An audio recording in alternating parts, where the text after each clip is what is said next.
ในวันที่ 3 มิถุนายน 2026 ที่นครหลวงดิวเดนลีสาธารณรัฐอินเดียท่านทองสวรรค์พรหมวิหารรองนายกรัฐมนตรี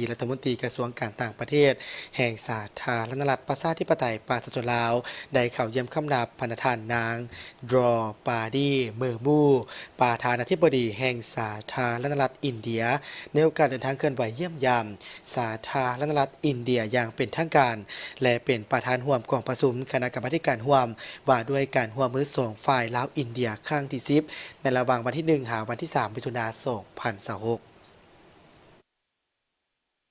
ของสวรรค์พรหมวิหารได้นำเอาความนิยามถามข่าวอันอบอุ่นจากพนธานประธานประเทศทองลุนศรีสุริตถึงพนธานประธานาธิบดี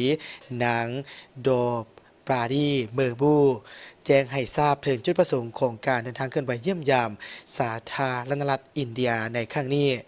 ในโอกาสดังกล่าวทั้งสองฝ่ายได้ตีราคาสูงต่อสายพพันธมิตรภาพและการร่วมมืออันดีงามระหว่างสองประเทศลาวและอินเดียที่สืบต่อนับมือนับได้รับการเสริมขยายอย่างต่อเนื่องในตลอดระยะ70 ปีที่ผ่านมาซึ่งแสดงออกในการแลกเปลี่ยนการพบปะเยี่ยมยามของคณะผู้แทนขั้นสูงสองประเทศอย่างเป็นปกติโดยเฉพาะในการเดินทางขึ้นไปเยี่ยมยามสาธารณรัฐประชาธิปไตยประชาชนลาวของประธานนายกรัฐมนตรีนาเรนทราโมดีในโอกาสเข้าร่วมกองประชุมสุดยอดอาเซียนอินเดียในเมื่อเดือนตุลา2024ที่ผ่านมาพร้อมกันนี้ทั้งสองฝ่ายยังได้แสดงความสมเสยในโอกาสครบรอบ70 ปีแห่งการสร้างตั้งสายประพันธ์การทูตระหว่างสองประเทศครบรอบในปี2026นี้เห็นดีจากกิจกรรมร่วมกันเพื่อเฉลิมฉลองวันสำคัญดังกล่าวให้มีเนื้อในและความหมายความสำคัญ